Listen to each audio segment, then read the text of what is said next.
Kalau Prof. Andika kolega ya? Dia asisten saya sekian 15 tahun ini. Terakhir kapan? Apa? Sekarang Terakhir masih sebagai ya. asisten kapan? Jadi mata kuliah linguistik forensik di S1, saya dosen utamanya dan Andika membantu saya. Oh gitu. Juga, tapi ya. gelar profesornya betul ya? Enggak, itu palsu. Hah?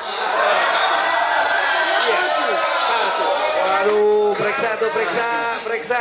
Jadi Anda yang bertanya ya. Tenang dulu, tenang. Sekarang coba Anda kontak ke Dewan Guru Besar. ini mohon maaf karena kami sipil. Pernyataan. Kenapa tidak dilaporkan oleh ini kan dari UPI. Pernyataan Andika nanti kita akan tolong. Dari UPI. Tolong kalau tidak bisa ada tenang saya suruh keluar dari nanti. Universitas juga waktu itu Ya, saya kemarin. baru tahu bahwa dia kesana kemari pakai gelar profesor ya. Saya pastikan bahwa dia bukan guru besar. Dia bukan dosen linguistik, Bukan profesor. bukan Makanya dosen linguistik. saya usulkan ke majelis hakim karena ditanya ya, saya tidak membuka aib dia. Anda bertanya Kami kepada perlu saya juga harus ini. jawab dengan jujur.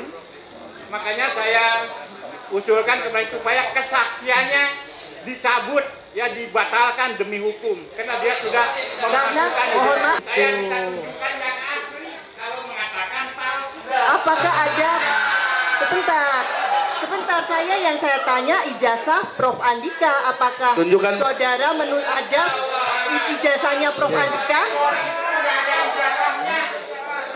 Yang namanya profesor tidak ada ijazah. Kak, Hah? asap. Iya, yang ditanya profesor. Oh asap, mungkin saya yang salah.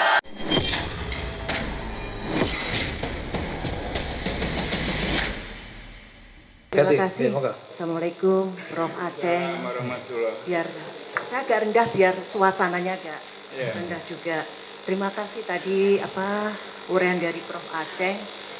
Saya tertarik dengan penafsiran tadi ya soal kata keonaran. Prof. Aceh mengartikan keonaran itu dengan kerusuhan. Enggak. Bukan. Apa kalau gitu saya pengen tanya, keonaran itu apa? Tindakan yang menimbulkan gangguan ketertiban umum. Saya kalau baca di KBBI, keonaran bisa diartikan sebagai kegemparan, Bisa. kerusuhan. Nah, yang ingin saya tanyakan, apa arti kegemparan dalam linguistik? Itu Dari segi linguistik, berkaitan apa dengan itu? medan makna ya. Apa Jadi dari itu keonaran kegemparan? itu bisa naik, medan maknanya bisa turun.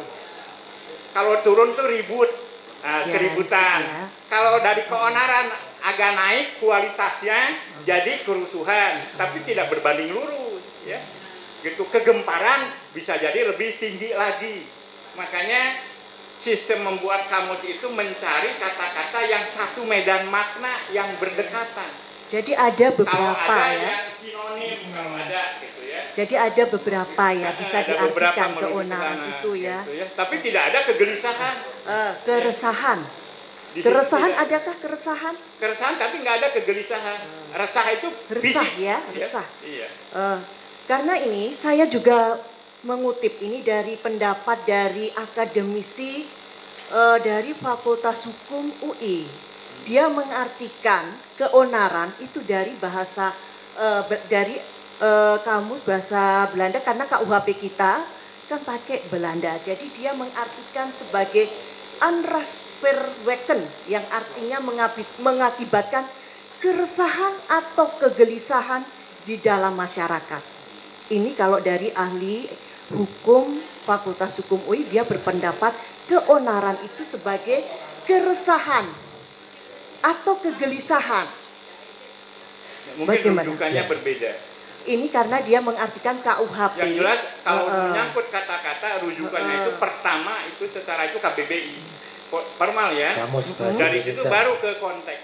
Kalau ini Jadi dari saya menghormati ya perbedaan itu karena perbedaan tadi kan itu. bilang ya ilmuwan itu bisa sifatnya kan terbuka. Iya. Mungkin ada pendapat lain. Bisa jadi. Ya, kalau dari Prof. Aceh tadi berpendapat berdasar KBBI. Iya. Ternyata ada juga pendapat dari KUHP Belanda, Iya. karena KUHP kita tahun 46 itu memang disado dari bahasa Belanda. Jadi ini onras verweken, itu artinya keresahan atau kegelisahan.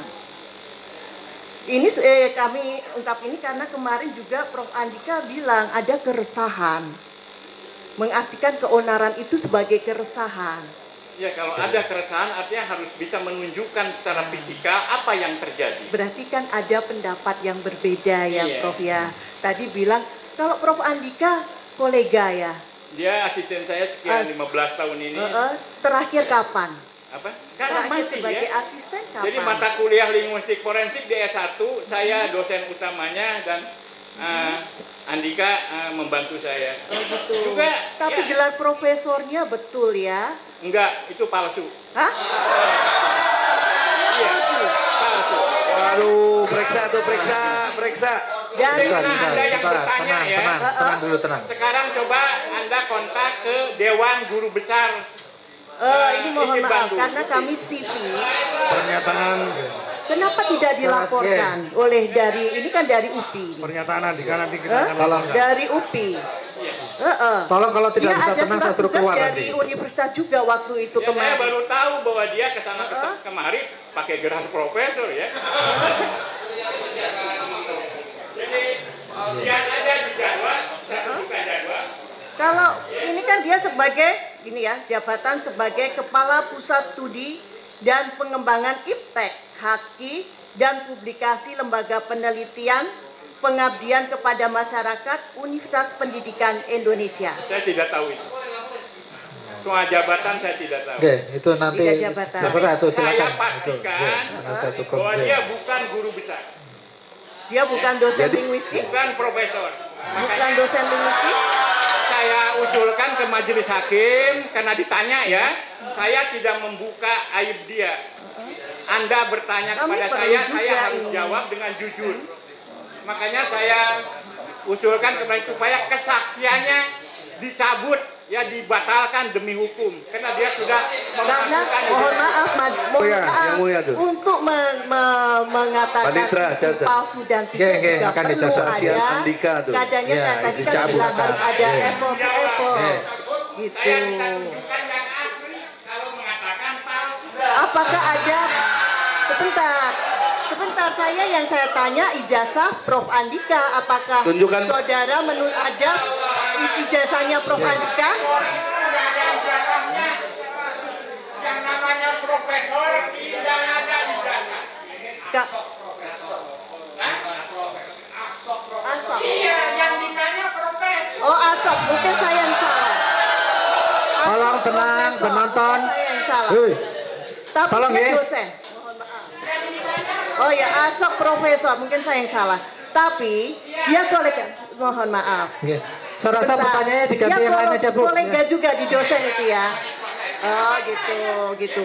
Jadi di bidang linguistik juga. Nah, saya tanyakan ini karena kan ada perbedaan ya, ada pendapat Prof Aceng kalau keonaran itu diartikan sebagai fisik. Sementara Prof Andika ini dia mengartikan keonaran itu bisa keresahan. Ini juga sejalan dengan pendapat dari ahli Fakultas Hukum UI yang mengartikan keonaran itu dengan keresahan. Jadi ada beberapa memang pendapat gitu ya. Dan dalam dunia akademis itu biasa. Biasa ya. Jadi perbedaan itu biasa ya. Hanya bisa diuji mana yang rujukannya lebih berkualitas, mana yang Ya. Kalau ini kan juga dari KUHP Belanda. makanya ada seminar, Iya. buku, ada diskusi untuk menguji ya. Itu perbedaan itu bukan untuk menciptakan permusuhan di pertentangan, tapi untuk menghasilkan konsensus Ya. atau kesimpulan yang lebih baik. Ya, betul, saya setuju. Berarti ada juga ya, keonaran itu bisa juga ditafsirkan sebagai kegemparan tadi yang Prof Aceng sebutkan ya. Jadi tidak melulu harus ada kerusuhan atau apa. Jadi medan maknanya ada beberapa. Yang apa pendekatannya itu bisa ke atas, bisa lebih kualitatif, bisa ke bawah, gitu ya. Seperti itu. Kemudian saya tanya tadi kan Prof. Aceh menyoroti soal keonaran itu hanya di ranah bukan media massa tadi intinya kan seperti itu ya, konvensional. Konvensional. Ya, konvensional. Sementara Prof. Aceh juga menerangkan tadi bahwa perkembangan hukum itu pesat. Perkembangan ilmu pengetahuan itu kan juga termasuk perkembangan bahasa, pemaknaannya juga bisa berkembang, betul ya. Nah, ini saya kaitkan dengan, mohon maaf kalau ini tidak menyangkut ITE atau dulu perkara pencurian itu objeknya hanya benda-benda yang bisa dilihat, bisa diwujud. Tapi perkembangannya ternyata bisa pencurian listrik itu bisa masuk ranah pencurian. Nah, dari ahli hukum ini saya kaitkan dengan pendapat yang dari Fakultas Hukum UI tadi. Jadi, untuk keresahan tidak melulu dari fisik, tapi juga ke sikap batin atau juga ke media massa. Tidak untuk bukan konvensional lagi, tapi perkara-perkara di media massa juga bisa.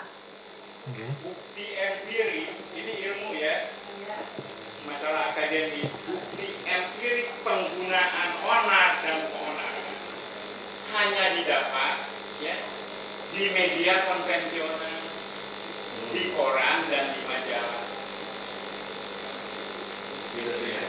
Saya itu bukti, saya bisa tunjukkan bukti ya.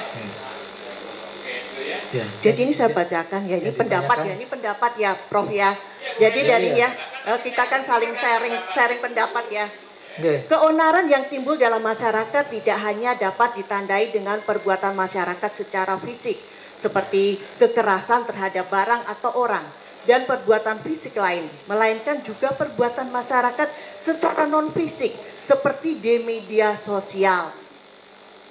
Ini pendapat dari dosen Fakultas Hukum UI. Siapa atas nama siapa? Namanya Ganjar Lasmana Bonaprapta.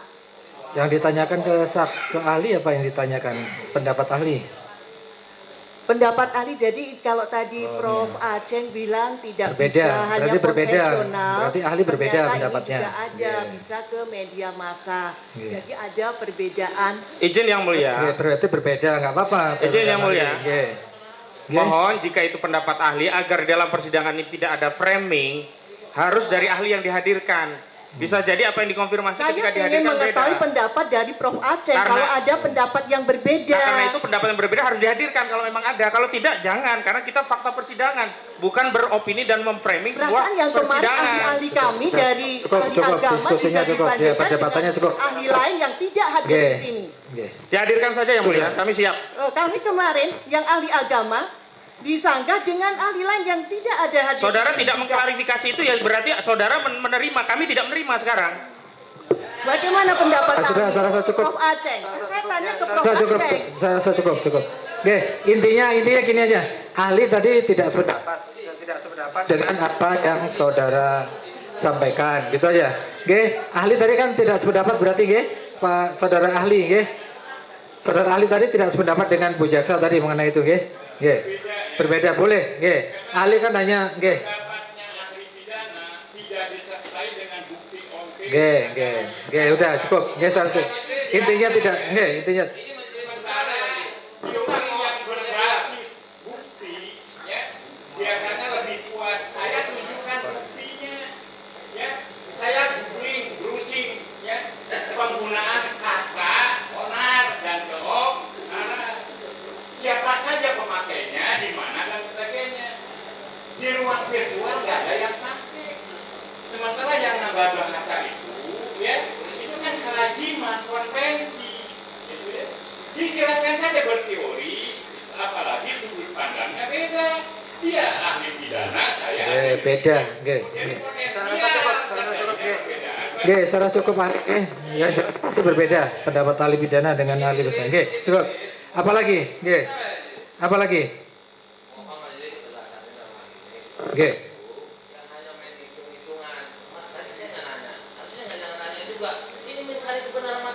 Iya, sudah kita sampaikan. Iya. Oke, sudah. Sudah, saya cukup. Oke, cukup. Cukup Pak Jaksa, cukup. Cukup sekali lagi cukup. Sekali lagi ini sidang, bukan perdebatan. Iya, makanya ya, tolong penasihat hukum juga tolong di anu lah. Tolong nggih. Kesabarannya tolong. Ini persidangan nggih. Nggih. Nggih. Nggih, sebenarnya harusnya sudah selesai dari tadi, makanya. Saya rasa cukup dari penuntut umum masih ada cukup? Iya, sebenarnya masih ada majelis hakim. Saya mencatat pernyataan dari penasihat hukum bahwa kalau memang ada yang tidak terima boleh disela. Ya. Boleh keberatan, nanti kita catat di mana boleh keberatannya. disela, ya. Boleh. Boleh disela ya Pak ya? Iya, boleh. Siap. Iya, sudah, cukup. Baik. Cukup. Nggih. Jangan Saya- diteruskan, sudah. Satu pertanyaan saja majelis karena Satu ya, mohon nggih, izin saya kasih Pak kesempatan Ali ya. satu. Nggih, monggo. Saya Monggo. pertanyaan yang umum Pertanyaan saja. aja, Ya. aja. Saya yang Monggo. umum saja. Nggih. Ya, Iya. saya yang umum saja ahli ya. Karena saya juga ahli juga melihat bahwa sudah mulai Iya, kasihan ahli dari tadi Baik. soalnya. Nggih. Tadi ahli sedikit menyinggung tentang second opinion, ya. Jadi tadi ahli bisa apabila data primer tidak bisa atau tidak bisa ditampilkan, maka bisa menggunakan data primer sepanjang itu dikeluarkan oleh suatu lembaga yang punya otoritas. Baik. Saya ingin tanyakan, seandainya lah, ini sama-sama second opinion, ada data yang kita sebut sebagai data sekunder, bentuk fotokopian atau bentuk lain, salinan ataupun legalisir ataupun foto dan sebagainya tidak dalam bentuk asli. Menurut ahli, kalau itu dikeluarkan oleh suatu lembaga ataupun bentuknya apa yang bukan otoritas, misal ada suatu fotokopian atau suatu foto, suatu data yang diambil dari suatu media sosial, entah Facebook, Instagram lah, Twitter dan sebagainya, dengan hal yang sama, fotokopian data dalam bentuk primer bukan asli, tetapi dari otoritas, misal dari lembaga pendidikan, dari lembaga yang mengeluarkan produk surat itu. Menurut ahli, mana data primer yang lebih valid? Itulah wilayah hakim. Ya. Itulah gunanya persidangan ini. Pakai mic. Jadi diuji ya berbagai macam keterangan ahli karena dari data itu ya otoritas itu tidak sejajar ya bisa berjenjang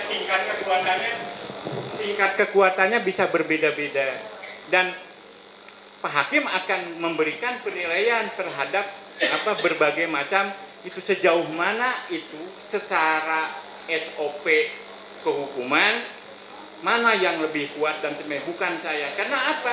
Ahli Saya tidak. penilaiannya parsial, hanya wilayah teks.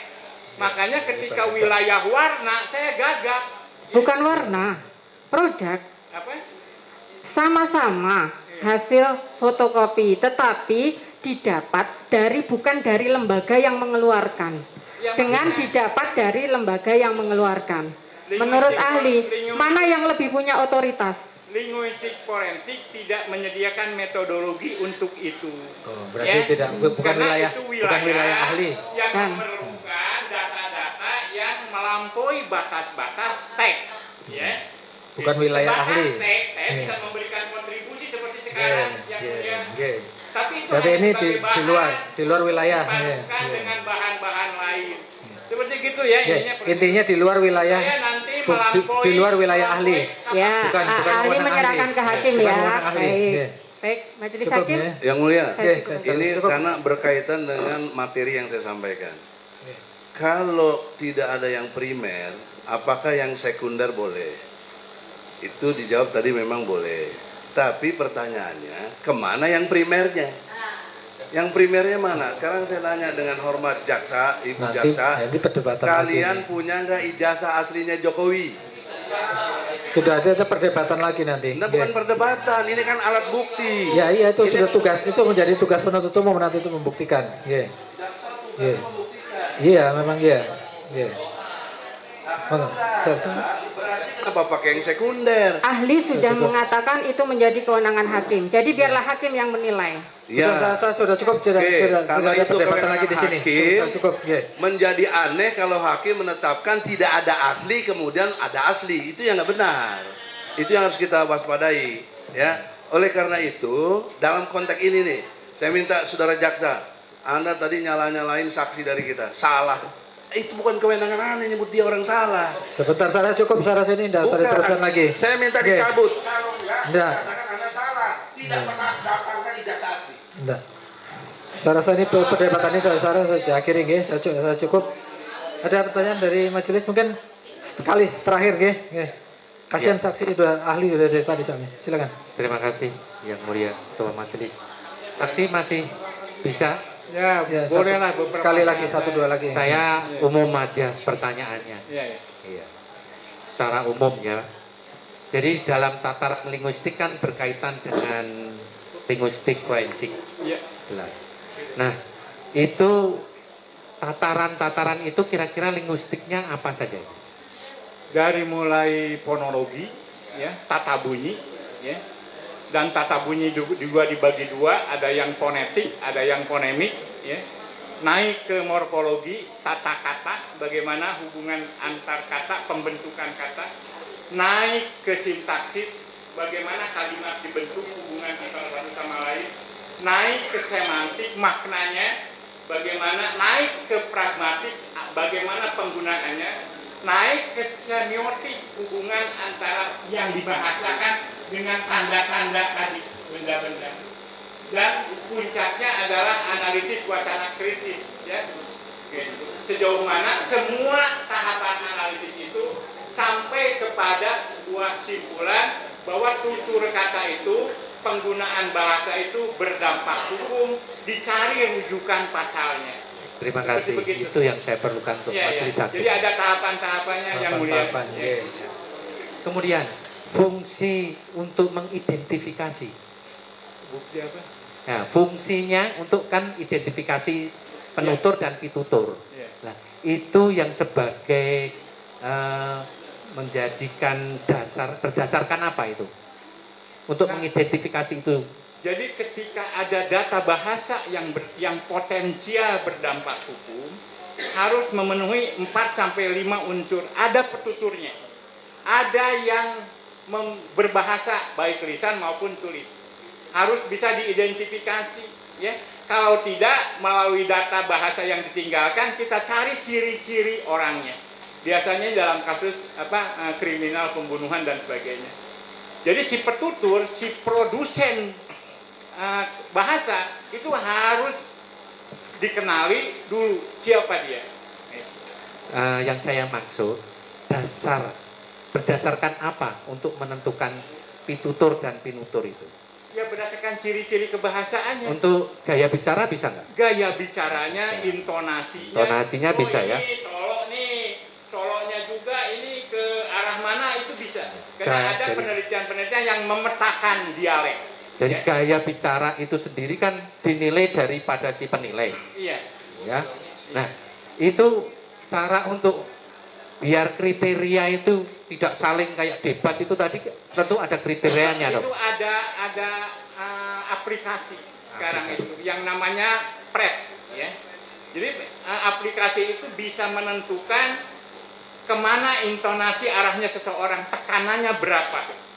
Misalkan ketika seseorang mengatakan sesuatu apakah rasional atau emosional. Tekanan di bawah 90 itu cenderung rasional. Di atas 90 cenderung emosional. Untuk menentukan apakah sebuah tuturan bermuatan emosi tinggi atau tidak. Apakah ini mengeluh, berontak, atau nikmat dalam kasus pemerkosaan. Ya. Aduh, ini aduhnya, aduh ketakutan, aduh keenakan. Itu bisa diteliti yang mulia. Kalau aduh keenakan, ini bukan pemerkosaan, suka sama suka. Ini linguistik forensik. Jadi akurat sekali seperti sidik jari yang mulia. Nah, Ya. kalau salah sekarang dalam persidangan ini, majelis hakim ini bisa nggak melakukan penilaian itu secara linguistik forensik? Ya, ketika datanya ini kan pekerjaan yang harus memerlukan kerja manual dan kerja komputerisasi, ya. Gitu. Itu saya bisa melakukan, itu biasa saya kerjakan. Nggak, yang saya tanya majelis hakim itu Ya. bisa nggak menggunakan kriteria-kriteria itu tadi? Oh bisa, Bisa, ya. sekali, bisa sekali. Nah, Kemudian ada indikatornya nggak? Kata-kata yang bisa menimbulkan apa itu tadi yang diributkan mengenai permusuhan antar individu atau kelompok. Ada indikatornya nggak secara linguistik forensik itu? Ada, itu berdasarkan hasil Tolong penelitian. dijelaskan ya, itu berdasarkan hasil penelitian. Ya, Ya. apa saja? Jadi ternyata antara negara dengan negara lain, ya, tingkat potensi kekuatan kata-kata itu berbeda-beda. Ya. Juga usia, ya, juga jenis kelamin, ya. Jadi faktornya nggak bisa diuniversalkan, yang mulia. Karena kan kajian ilmiah ini harus presisi, ya. Nggak bisa membuat generalisasi berdasarkan sesuatu yang memang beragam. Nah, sehingga caranya kita membuat beberapa kategori. Gitu, ya. Tolong dijelaskan kategorinya itu untuk Nah, sebagai mungkin membantu majelis Nah. hakim. Kategorinya menurut ahli linguistik forensik. Ya, seperti tadi, datanya berupa keonaran. Nah, ini bisa dicari medan maknanya, mentoknya sampai di mana nih? Ya, yang dekat, paling dekat ke atas kerusuhan. Cari fakta yang terjadi, ya. Bagaimana masyarakat ngasih label terhadap peristiwa itu. Media massa itu dianggap mewakili masyarakat, yang mulia. Bagaimana media massa, wartawan ngasih label peristiwa itu? Karena kalau kita tanya satu-satu kan susah. Metodologinya sampling. Media massa kasih labelnya keonaran untuk sesuatu yang terjadi di ruang konvensional, dilakukan oleh anak-anak muda dalam sebuah tindak yang mengganggu ketertiban umum. Gitu. Jadi untuk saya datang ke sini ketika soal keonaran, saya minta bantuan Saudara Kin Sanubari. Orang satu-satunya di Indonesia yang memiliki dokumen media dari pra-merdeka sampai hari ini. Saya tanya, tolong Kin, keluarin kata-kata keonaran dan onar di mana saja, kapan saja, siapa yang menggunakan. Dengan teknologi sekarang itu mudah, ya. Terjadi di sini, di artikel ini, di sini, di sini. Ini yang disebut dengan teori saya berbasis empiris, bukan otak-atik otak saya. Gitu. Jadi akurasi itulah yang diperjuangkan oleh linguistik forensik. Karena targetnya linguistik forensik tidak bisa, mudah-mudahan, semoga, barangkali tidak bisa. Karena menyangkut nasib orang. Saya harus memastikan, ya, ini menodai agama atau tidak. Saya tegas ini tidak menodai. Saya bertanggung jawabkan lahir Ya, batin. secara misalnya, umum ya. saja, jangan membuat gaduh. Secara umum aja. Iya, ya dalam seperti penjelasan. itulah. Iya. Ya. Jangan- Indikatornya apa? Keluarin itu satu-satu indikatornya. Ya. Asal datanya primer, bukan hasil transkrip. Ya, seperti itu. Bukan Oke. lisan tapi jadi tulis. Karena di lisan itu ada tanda-tanda yang nggak bisa dituliskan. Mungkin cukup. Iya. Itu kan penjelasan ya. Untuk indikatornya kan sudah cukup tadi. Terima kasih. Kemudian untuk beda linguistik hukum dengan linguistik forensik. apa? Beda linguistik hukum dengan linguistik forensik. Yang saya ketahui, saya bisa salah ya, yang mulia. Linguistik hukum itu orang-orang hukum belajar linguistik. Ya. Kalau linguistik forensik, orang-orang linguistik belajar hukum. Itu kan jelas, Prof. Itu, ya, yang saya Itu tahu. jelas. Maksudnya yang membedakan secara kriteria. Ya, menurut saya tergantung apa yang dilabeli gitu ya. Itu. Karena yang saya tahu. Oke, kalau berbasis teks, kan kalau dari linguistik forensik kan analogi dengan DNA. Nah, itu bisa dijelaskan nggak? Iya, untuk menunjukkan ya sejauh mana penggunaan bahasa itu berdampak hukum di tingkat dokumen produk hukum, di level proses hukum, dan di level kasus hukum itu sendiri. Jadi ada 3 bidang wilayah kerja linguistik forensik. Ya. Memeriksa dokumen-dokumen hukum sejauh mana teks itu relevan dengan konteks. Seperti itu, ya. Makanya saya banyak terlibat dalam upaya penyiapan atau draft undang-undang. Ya, saya hanya memberikan kontribusi dari segi linguistik forensiknya. Gitu ya, nggak masuk ke wilayah pidananya apa segala macam, nggak, karena itu bukan wilayah saya. Begitu majelis hakim. Oke. Sekarang satu lagi terakhir, hanya pendapat secara linguistik forensik aja. Negara Indonesia kan negara berdasarkan hukum ya. Ya. Iya. Kalau secara linguistik forensik, kan hukum itu kan untuk mengatur ketertiban masyarakat. Nah, seperti adanya permasalahan ini, kalau negara berdasarkan hukum secara linguistik forensik itu, teksnya kira-kira bisa ditunjukkan harus bagaimana? Teks yang berlaku di negara ini. Cukup, Ya. terima kasih. Iya. Oke, terima kasih, saya pikir cukup ya. Karena ini keterangan ahli, saya pikir tidak perlu mendapatkan tanggapan dari, karena tadi sudah ditanggapi oleh terdakwa. Cukup ya, saya rasa keterangan ahli saya rasa cukup. Silakan nanti ditanggapi masing-masing, baik penuntut umum maupun penasihat hukum di dalam tuntutannya dalam pledoinya. Nah, selanjutnya saksi sudah boleh meninggalkan tempat. Terima kasih atas waktu dan kesempatannya.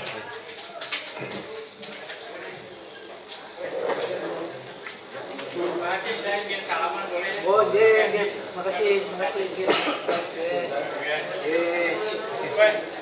Sabar ya. Oh iya.